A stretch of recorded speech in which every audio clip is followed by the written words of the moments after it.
Olá pessoal, aqui é Leonardo Montes e hoje nós vamos começar o nosso mini curso Mediunidade aqui no canal Voz Espiritualista.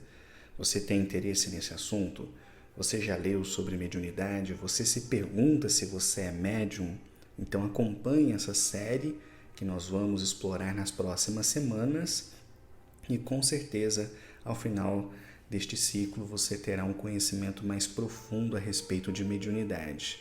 Eu vou resumir para vocês 22 anos de estudos neste assunto, oferecendo de forma condensada, objetiva e direta aquilo que eu compreendo a respeito desses assuntos, portanto, parte do meu ponto de vista. No último vídeo dessa série, eu vou deixar uma bibliografia para quem se interessa em se aprofundar nesse assunto e que poderá ser consultada, beleza? Só que antes disso, se inscreva aqui no canal, ative o sininho de notificações para você não perder os novos conteúdos e nos acompanhe também pelo Facebook, facebook.com/voz espiritualista. Eu tenho publicado vários textos sobre espiritualidade por lá. E caso você goste dos conteúdos aqui do canal, considere se tornar membro. Tem um botãozinho azul aqui embaixo, é só você clicar, beleza? Bem, vamos então começar esse mini curso respondendo a uma pergunta simples de se fazer, mas não tão simples de responder. Afinal de contas, o que é mediunidade? Bem, eu poderia responder isso de várias formas, mas eu gosto de pensar em mediunidade como a capacidade humana que nos permite ter acesso ao mundo espiritual. É uma coisa que pertence à nossa espécie. Portanto, praticamente todas as pessoas, de todas as culturas, de todos os tempos, possuem dentro de si essa capacidade, que pode estar em maior ou menor grau, mas ela existe em todos nós. Não é à toa que mesmo no cotidiano, entre pessoas que não partilham de uma crença espiritual, a gente encontra muitos relatos mediúnicos, né? De pessoas que tiveram encontros com pessoas falecidas em sonhos, através de intuição, sentiram a presença, sentiram o cheiro, enfim, vários fenômenos que nós vamos explorar mais à frente, né? Por isso que a gente costuma dizer que a mediunidade ela é uma faculdade generalizada que pertence à espécie humana, não é privilégio de um grupo, de uma doutrina ou de uma compreensão, não é? E a prova máxima disso é que nós encontramos referências à mediunidade ao longo de toda a história da humanidade. Não com esse nome, porque esse é um nome moderno, né? Que foi desenvolvido ali no surgimento do espiritismo, mas ela existe desde sempre e foi compreendida por diversos povos com diversos nomes. Uma primeira prova disso é quando a gente olha para a Bíblia, onde a gente encontra aquela proibição mosaica de evocar os mortos, que é inclusive um argumento frequentemente utilizado por evangélicos para se oporem à mediunidade, né? Eles dizem, lá está proibindo. Ok, eu não vou entrar nisso. Mas eu faço a seguinte pergunta, só se proíbe aquilo que existe, certo? Você não vai proibir uma coisa que não existe. Então, se houve uma proibição, é porque em algum momento houve contato. E o Espírito Emmanuel vai esclarecer nas suas obras que sim, esse contato acontecia, mas infelizmente ele acabou sendo banalizado com o correr dos séculos, porque as pessoas procuravam os médiuns não para obter conhecimento, orientação e diretriz para uma vida superior, e sim para a satisfação dos seus desejos, das suas necessidades, dos seus negócios, o que infelizmente não é muito diferente, né, de hoje em dia. É muito raro, por exemplo, no contexto da Umbanda, a pessoa ir até o terreiro para, através do médium, obter da espiritualidade uma informação para que ela seja melhor pessoa, melhor marido, melhor filho, melhor profissional. As pessoas frequentemente, e infelizmente digo isso com bastante pesar, elas vão atrás das entidades para saber se elas vão casar, se elas vão passar no vestibular, se o negócio vai dar certo, se elas vão vender a casa. Então não tem muita diferença, né? A gente espera que nos próximos anos, com o aumento do conhecimento, as pessoas acabem mudando de conduta. Mas, enfim, seja como for, vamos voltar lá atrás. Então, se existe uma proibição, é porque em algum momento houve um contato, né? Não se proíbe aquilo que não existe. Então, enfim, o Espírito Emmanuel ele vai esclarecer que essa proibição ela surgiu, né, no rigor ali da lei mosaica para justamente coibir os abusos que estavam acontecendo, né? E conforme a gente vai avançando na história, a gente vê, por exemplo, no contexto da Grécia Antiga, dos oráculos. Hoje nós falamos em oráculo como se fosse o tarô, o baralho cigano, búzios, e ok, eles são oráculos, mas na antiguidade oráculos eram pessoas, né, que atuavam mediunicamente em templos religiosos para trazer, entre aspas, as respostas dos deuses às questões propostas, né? Se um país devia entrar em guerra ou não, se devia se fazer aliança com um povo ou não, né? Isso não eram apenas decisões políticas, né? Além do campo político e campo social, também havia consulta aos oráculos, né? As pessoas que entravam em transe, seja de forma mediúnica, seja transe induzido por substância, ou o que quer que seja, para que essas respostas pudessem vir e orientar as pessoas, né? A gente sabe que dentre esses oráculos, o mais famoso, né, o oráculo de Delfos, né, onde lá estava escrito, né, homem, conhece-te a ti mesmo, né, e conhecerás os deuses e o universo, alguma coisa assim que de cabeça eu não me lembro, mas procurei que você vai achar. Então, os oráculos eram comuns também entre os egípcios, e praticamente entre todos os povos, né? A gente vê ali na cultura iorubá, que tem lá o seu método divinatório, né? Tem aquelas pessoas que entram em transe, né? Que dão manifestação ali das divindades. Então, isso também se verifica entre os indígenas que recebiam seus ancestrais. Então, a mediunidade, ela pode ser encontrada ao longo do tempo entre os mais diversos povos, nas mais diversas culturas, onde frequentemente ela tem um outro nome, tem um outro entendimento, mas continua sendo mediunidade. E mais recentemente há um reavivamento, digamos assim, da mediunidade no mundo a partir da metade do século XIX. E é esse reavivamento que vai culminar no aparecimento do Espiritismo, que vai ser a primeira grande escola de espiritualidade a compreender o que é mediunidade. Aliás, se a gente fala em mediunidade hoje, a gente fala isso por causa do Espiritismo.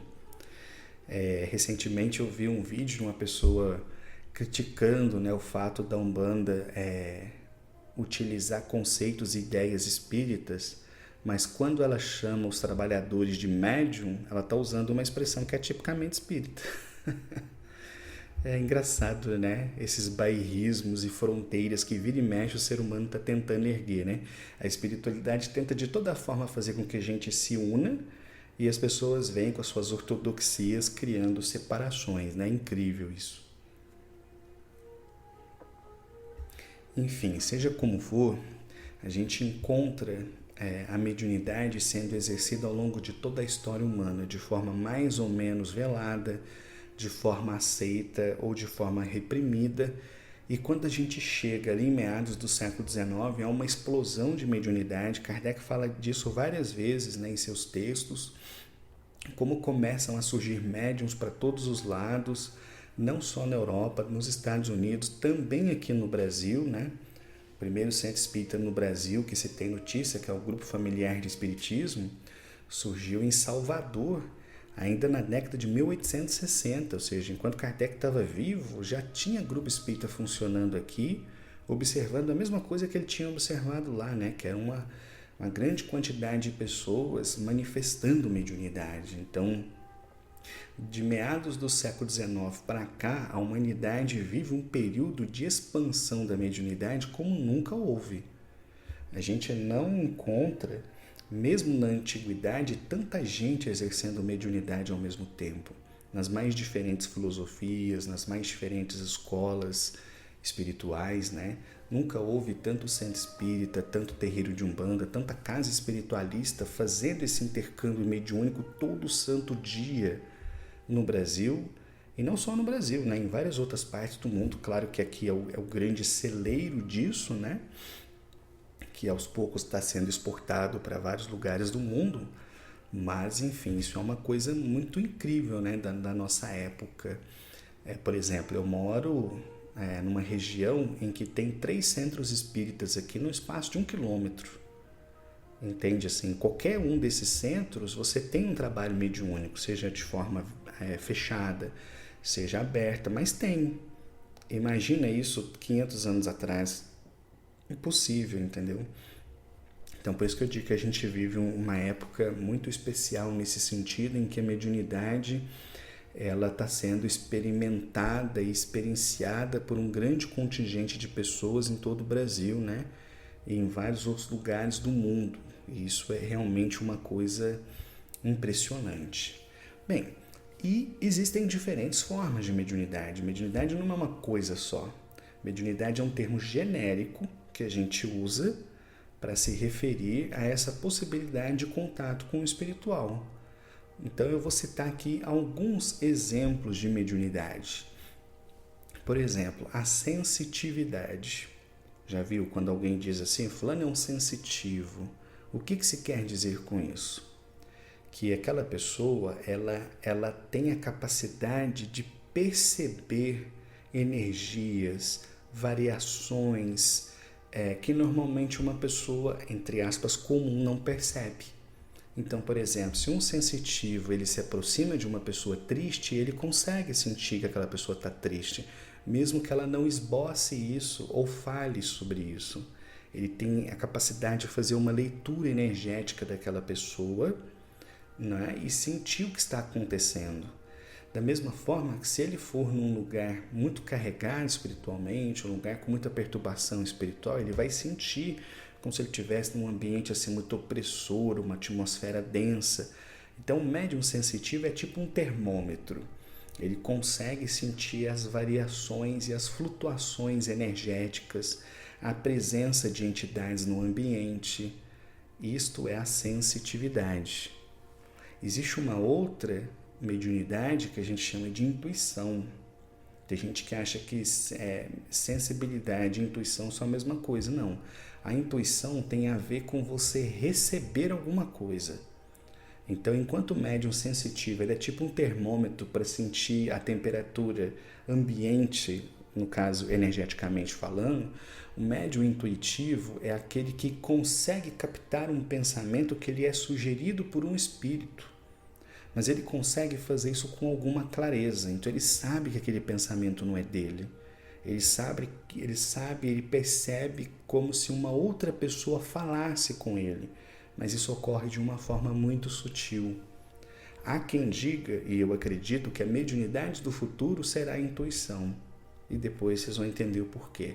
Depois eu volto nesse ponto.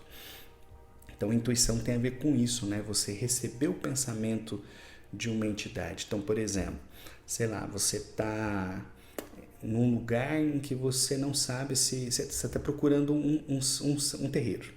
Vamos dar um exemplo muito aleatório. Você está procurando um terreiro, só que você se perdeu. Aí você fala, putz, e agora? Será que eu viro para a direita? Será que eu viro para a esquerda? Aí você concentra e de repente vem na sua cabeça uma certeza. Não, vira à direita e depois a primeira à esquerda. Aí você vai, vira à direita, a primeira... Pronto, chegou lá no lugar. Então, por que você chegou lá? Porque você foi intuído. Algum espírito te deu a informação e você conseguiu captar. Não como alguém que ouve uma voz, mas aquele pensamento entra na sua cabeça e você consegue identificar que não é seu. Isso é intuição. Mas já que a gente está falando de ouvir, outra mediunidade é a audiência, né? Que vem de a capacidade de ouvir. Médium audiente é aquele que tem a capacidade de escutar os espíritos. E ele pode escutar da mesma forma que você está escutando a minha voz, ou ele pode escutar internamente. Pode ser estranho falar isso para quem não seja do meio, porque pode confundir a pessoa, mas existe. Então, o médium audiente, ele pode tanto ouvir internamente quanto externamente. Lembra daquele filme Ghost, que tinha lá a médium, a Oda May? Ela não via o Sam, ela ouvia ele. Então, ela seria um médium audiente. Bom, a gente pode também falar do médium vidente. E vidente é uma coisa que é engraçada, né? Porque médium vidente significa aquele que vê os espíritos, é vidente de visão. Vidente não é quem adivinha futuro, quem cola cartaz em poste, quem vai resolver sua vida. Então esse termo ele foi apropriado por essas pessoas que se dizem videntes, distorcendo o sentido original do termo, que faz referência simplesmente às pessoas que têm a capacidade de ver os espíritos. E essa capacidade também não é uniforme para todas as pessoas. Existem médiuns videntes que enxergam, por exemplo, o espírito só como se fosse um borrão, um vulto, um clarão, uma sombra. Já outros médiuns videntes com a mediunidade mais afiada, ele consegue distinguir uma forma, saber se é homem, se é mulher, até chegar àquele que vê a pessoa com tanta nitidez quanto ela vê um ser encarnado. E que possa até confundir, né? Achando que está lidando ali com uma pessoa na matéria e está lidando com um espírito. Então, o médium vidente é aquele que vê os espíritos, tá? Bem, outro médium bastante famoso é o médium de psicografia, que é inclusive uma mediunidade bastante procurada pelas pessoas, porque através dele se consegue obter comunicações por escrito, não é, de entes familiares que já se foram, e muita gente se interessa por buscar esse tipo de ajuda espiritual, né? Eu já participei de alguns trabalhos com médiuns de psicografia e sempre digo, para mim, é o trabalho mais bonito que existe no universo da espiritualidade. Nada é mais bonito do que você ver uma mãe em sofrimento recebendo ali uma carta de um filho, e esse filho conseguindo exprimir-se através do médium com palavras que lhe eram usuais, trazendo informações específicas, nomes, datas, situações que dão àquela família a certeza de que é o ente que está se comunicando, né? Então a psicografia ela é muito apreciada. É a mediunidade também que frequentemente os espíritos utilizam para poder escrever livros, né? Então ela é bastante procurada. A gente tem também a mediunidade de incorporação, que é o carro-chefe da Umbanda, né? A Umbanda praticamente é uma religião estruturada em torno da incorporação. E o que é a incorporação? É quando o médium recebe um determinado espírito. Só que esse espírito não entra no corpo do médium, não é que nem no Ghost, né, que o espírito entra literalmente no corpo. Não, ele se liga energeticamente, ele passa a ter um controle sobre o corpo do médium. Isso também acontece no espiritismo, mas é muito comum no universo da Umbanda.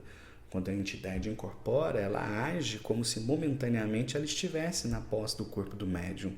Então ela fala, ela gesticula, ela levanta, ela se senta, né? Ela tem um controle sobre o corpo do médium, onde ela pode trazer ali as suas ideias, os seus conselhos, as suas orientações, não é? A gente tem também a mediunidade de cura, que ela se caracteriza pelo seguinte: todos nós temos uma energia que antigamente se chamava ectoplasma e que hoje a gente só chama de energia mesmo para facilitar a vida, e que os médiums de cura, eles têm uma quantidade maior, e não só uma maior quantidade, uma qualidade melhor dessa energia, de tal forma que eles conseguem transferir essa energia que eles possuem para outros seres vivos. Não apenas pessoas, animais também. E conforme essa energia penetra naquela pessoa, ela dá uma revitalizada, como se fosse uma energizada. Então, por exemplo, o indivíduo ele chega ali, ele está com uma dor no braço. Então, isso significa que seja qual for a origem da dor, né? Se ele está sentindo dor, então o fluxo energético naquele membro não está fluindo como devia. Então, muitas vezes a pessoa passa por um médium curador, o médium vai lá dar um passe, ele reza, a energia sai dele e entra nessa pessoa, restabelece o fluxo energético no braço dela, ela sai dali falando, nossa, a dor passou.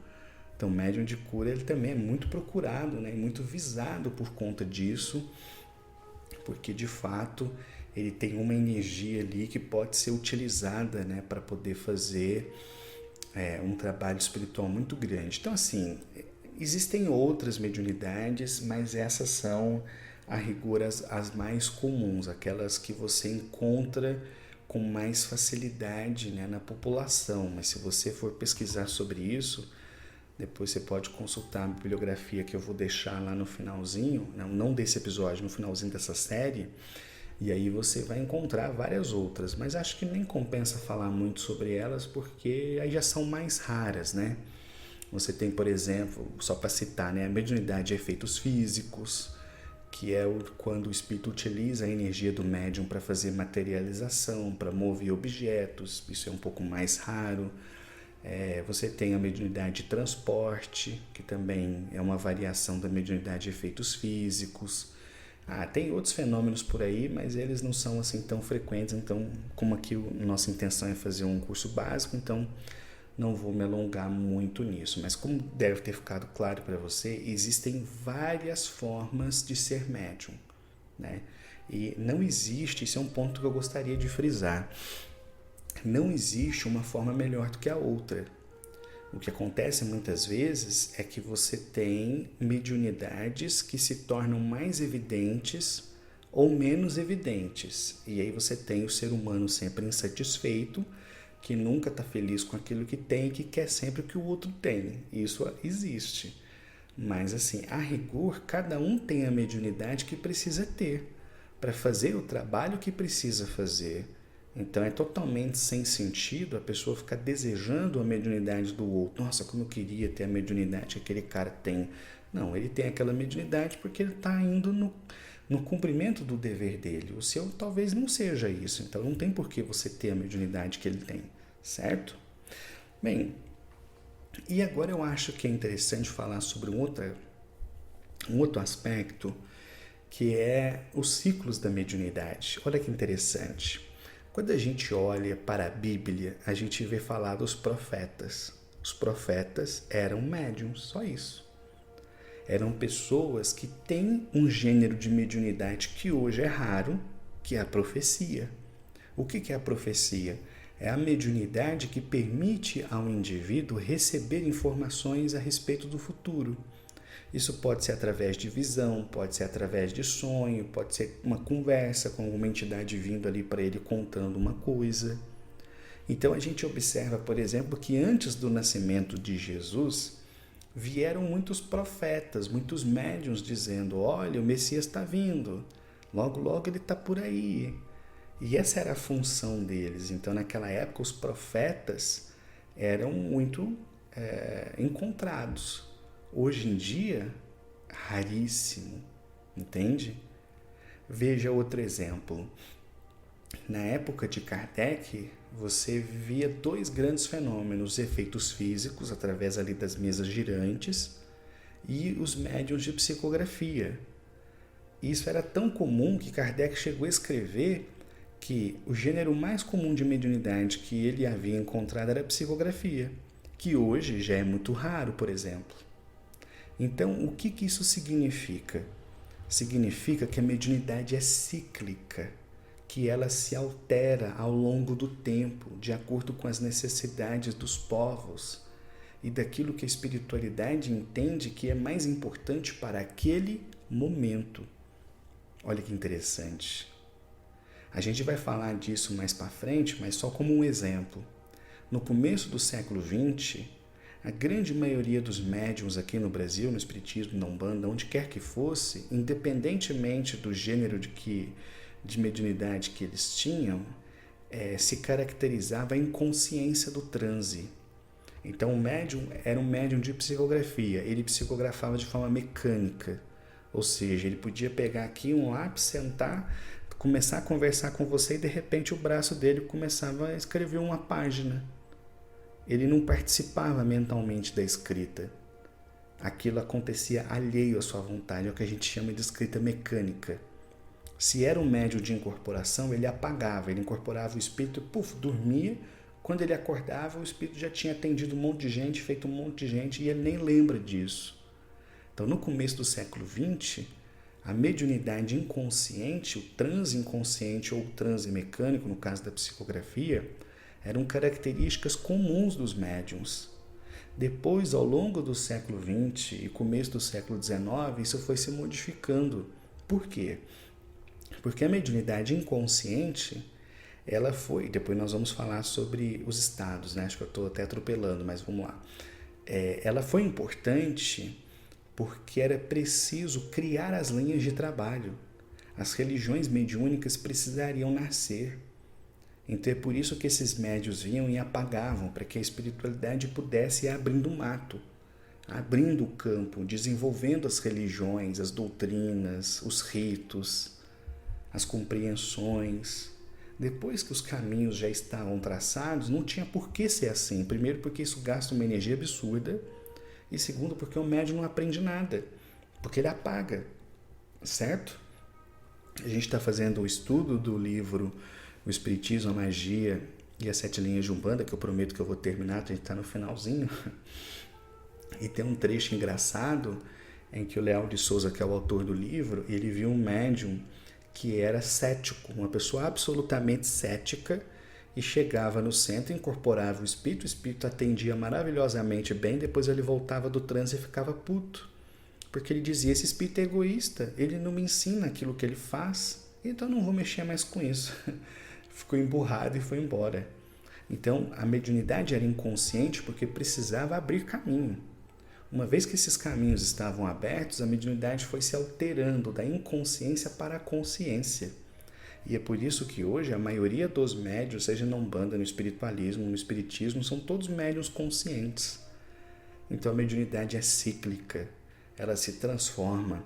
Hoje, seguramente, a mediunidade mais comum é a incorporação. Pode ser que daqui 100 anos seja a evidência, ou seja, a intuição. Entendem? Então olha que interessante, né? Como as coisas vão se transformando de acordo com as necessidades dos povos e aquilo que a espiritualidade julga interessante para o momento. Bem, pessoal, era isso. Não vou me esticar muito, né? Vou tentar fazer sempre episódios aí mais ou menos em torno de meia hora para o nosso estudo semanal. Espero que vocês tenham gostado. Qualquer dúvida, fiquem à vontade em colocar aqui nos comentários. E aí na próxima semana a gente dá continuidade a esse tema, abordando outras nuances, outros pontos interessantes aí a respeito do universo da mediunidade, ok? Um abraço e até lá!